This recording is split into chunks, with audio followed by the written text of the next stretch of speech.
இந்த வீடியோவில் நாம் என்ன பார்க்க போகிறோம் அப்படின்னு பார்த்தீங்கன்னா 2021 ரெகுலேஷன் இதில் EE 3251 எலக்ட்ரிக் சர்க்கியூட் அனாலிசிஸ்க்கான இம்பார்ட்டன்ட் கொஸ்டின்ஸ் பார்க்கலாம். இந்த கொஸ்டின்ஸ் போகிறதுக்கு முன்னாடி அகெயின் நான் சொல்ல வேண்டிய விஷயம் ஒன்று இருக்குது.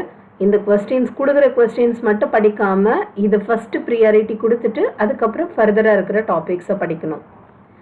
யூனிட் 1ல் பார்த்தீங்க அப்படின்னா பேசிக் சர்க்கியூட் அனாலிசிஸில் நம்ம முக்கியமாக பார்க்க போகிறது என்ன பார்க்கணும் அப்படின்னு பார்த்தீங்கன்னா மெஷ் மெத்தடு, நோடல் மெத்தட்.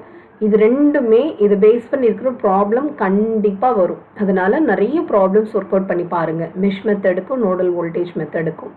ஓகேங்களா. நெக்ஸ்ட் வந்து பார்த்தீங்கன்னா கிர்ச்சாஃப்ஸ் லா, KVL KCL பேஸ் பண்ணியிருக்கிற சிம்பிள் ப்ராப்ளம்ஸ் தான் இருக்கும் மோஸ்ட்லி கிர்ச்சாஃப்ஸ் லா பேஸ் பண்ணியிருக்கிறது. அந்த ப்ராப்ளம்ஸ் பார்த்துக்கோங்க. நெக்ஸ்ட்டு ஓம்ஸ் லா பேஸ் பண்ணி ரெசிஸ்டர்ஸ் வந்து சீரீஸ் அண்ட் பேரலல் காம்பினேஷனில் நிறைய ப்ராப்ளம்ஸ் இருக்கும். அதை வந்து சிம்பிளிஃபை பண்ணுற மாதிரி இருக்கும். ரெசிஸ்டன்ஸ் வேல்யூவை கால்குலேட் பண்ண சொல்லுவாங்க, அதில் கரண்ட்டோட வேல்யூ கால்குலேட் பண்ண சொல்லுவாங்க. ஸோ இதெல்லாம் கொஞ்சம் பார்த்துக்கோங்க. ஓம்ஸ்லாம் கண்டிப்பாக 2 மார்க்கில் ரொம்ப ரொம்ப இம்பார்ட்டண்ட்டாக ரிப்பீட்டடாக கேட்குற ஒரு கொஸ்டின்னே சொல்லலாம். அதே போல் KVL KCL இது ரெண்டுமே வந்து லாஸ் நல்லா படிச்சுக்கோங்க. 2 மார்க்ஸில் கேட்குறதுக்கு நிறைய சான்சஸ் இருக்குது. அதை தவிர்த்து நீங்கள் மெஷ் மெத்தட், நோடல் மெத்தடு தரவாக இருந்தீங்க அப்படின்னா இந்த யூனிட்டை கண்டிப்பாக நீங்கள் வந்து அடித்து தூக்கிடலாம். செகண்ட் யூனிட் என்ன அப்படின்னு பார்த்தீங்கன்னா network reduction and theorems for DC and AC circuits.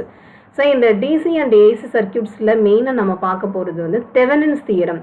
கண்டிப்பாக தெவெனின்ஸ் தியரம் நிறைய எக்ஸாம்ஸில் வந்து கேட்டிருக்காங்க, ரிப்பீட்டடாக நிறைய கொஸ்டின்ஸில் கேட்டிருக்காங்க Thevenin's theorem. But same problem வரும் அப்படின்னு எதிர்பார்க்காதீங்க. என்ன மாதிரி ப்ராப்ளம் கொடுத்தாலும் அதை ஒர்க் அவுட் பண்ணுற மாதிரி நீங்கள் ப்ராக்டிஸ் பண்ணிக்கோங்க. தெவெனின்ஸ் தியரம் அது பேஸ் பண்ணியிருக்கிற ப்ராப்ளம், அதே போல் நார்டன்ஸ் தியரம் அது பேஸ் பண்ணியிருக்கிற ப்ராப்ளம் பார்த்துக்கோங்க. ஸ்டார் டெல்டா கன்வர்ஷன் பேஸ் பண்ணி ப்ராப்ளம்ஸ் நிறைய இருக்குது. ஸோ இந்த ஈக்குவலண்ட் ரெசிஸ்டன்ஸ் வேல்யூ கால்குலேட் பண்ணுறது ஸ்டார் டெல்டா அந்த கன்வர்ஷன் பண்ணி அதுக்கப்புறம் நம்ம வந்து அந்த R ஈக்குவலண்ட்டை கண்டுபிடிக்கிற மாதிரி நிறைய ப்ராப்ளம்ஸ் எல்லாம் இருக்கும். அந்த மாதிரி கேட்கறதுக்கு சான்சஸ் இருக்குது. ஸோ இது தவிர்த்து வேறு என்ன சான்ஸ் இருக்குது அப்படின்னு பார்த்தீங்கன்னா சூப்பர்பொசிஷன் தியரம் கேட்டிருக்காங்க, மேக்ஸிமம் பவர் டிரான்ஸ்ஃபர் கேட்டிருக்காங்க. மீதி இருக்கிறதெல்லாம் கொஞ்சம் லெஸ்ஸாக தான் இருக்குது. பட் இது எல்லாமே ஒரு ஆப்ஷன்ஸில் கண்டிப்பாக வந்துடுது. அதனால் இதெல்லாம் தரவாக படிச்சுக்கிட்டு அதுக்கப்புறம் ஃபர்தராக இருக்கிற டாபிக்ஸ் பார்த்துக்கோங்க. தேர்ட் யூனிட் வந்து டிரான்சியன்ட் ரெஸ்பான்ஸ். இந்த டிரான்சியன்ட் ரெஸ்பான்ஸில் 3 டெரிவேஷன் ரொம்ப ரொம்ப இம்பார்ட்டண்ட். RL பேஸ் பண்ணியிருக்கிற டெரிவேஷன், RC பேஸ் பண்ணியிருக்கிறது, RLC பேஸ் பண்ணியிருக்கிறது.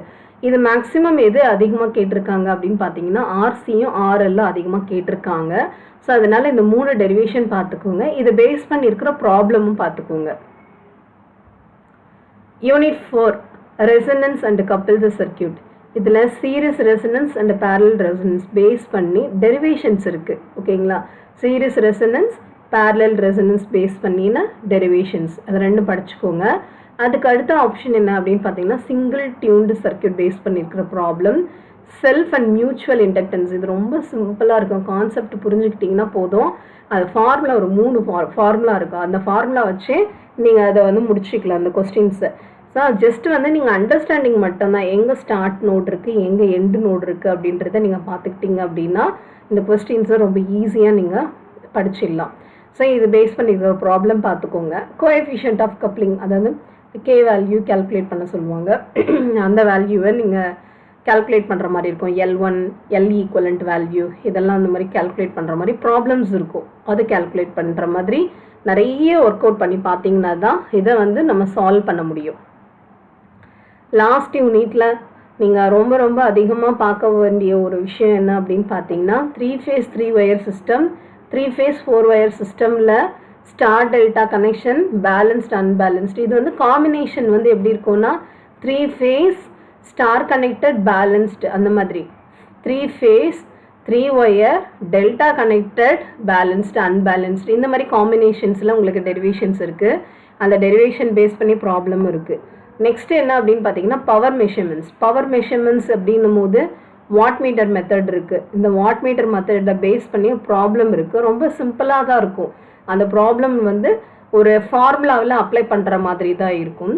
அதில் சில கண்டிஷன்ஸ் கொடுத்துருப்பாங்க. ஸோ ஈக்குவலாக பேலன்ஸ்ட் ரெண்டுமே வந்து சேம் W1 W2 சேமாக இருந்தால் எப்படி இருக்கும், W1 கிரேட்டராக இருந்தால் எப்படி இருக்கும், W1 லெஸராக இருந்தால் எப்படி இருக்கும் அப்படின்ற மாதிரி கண்டிஷன்ஸில் நீங்கள் பவர் வந்து கால்குலேட் பண்ணுற மாதிரி இருக்கும். ரொம்ப ஈஸியாக தான் இருக்கும். ஸோ அப்போ நீங்கள் வந்து அந்த வாட் மீட்டர் மெத்தடை நீங்கள் படிச்சுக்கோங்க. So that is nothing but power measurements. So இது வரைக்கும் நீங்கள் படிச்சிங்கன்னாவே எப்போவுமே நீங்கள் செய்ய வேண்டிய ஒரு விஷயம் என்ன அப்படின்னா, எந்த ஒரு ப்ராப்ளமுமே ஒர்க் அவுட் பண்ணி பாருங்கள். படிக்காதீங்க, ஒர்க் அவுட் பண்ணி பாருங்கள். நிறைய கால்குலேட்டர் வந்து நீங்கள் ஒர்க் அவுட் பண்ணி பார்த்தீங்கன்னா தான் போலார் ரெக்டாங்கிளாக கன்வெர்ட் பண்ணுறது, ரெக்டாங்கிள் போலாராக கன்வெர்ட் பண்ணுறது, இந்த மாதிரி பேசிக் விஷயத்துலலாம் நீங்கள் நல்லா ஸ்ட்ராங்காக இருந்தீங்கன்னா தான் இதை கரெக்டான டைம்குள்ளே கம்ப்ளீட் பண்ண முடியும். All the very best for your exams. நீங்கள் நான் கொடுத்த அந்த கொஸ்டின்ஸும் உங்களுக்கு யூஸ்ஃபுல்லாக இருந்தது அப்படின்னா மறக்காமல் கமெண்ட் பண்ணுங்கள். எக்ஸாம் எழுதிட்டு எப்படி எழுதுனீங்க அப்படின்றதையும் மறக்காமல் கமெண்ட் பண்ணுங்கள். தேங்க்யூ.